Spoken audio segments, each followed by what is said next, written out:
This is an unhealthy packet of shaped fruits and biscuits. Now come on, would you eat those every day? I don't think so.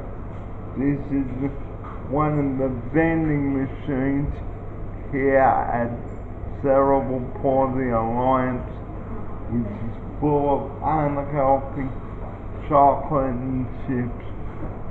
And I don't know about you, Oscar, but they need to replace some of these with fruit and nuts and muesli.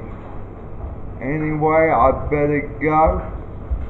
The battery is about to die, so I'll see you later. Take care.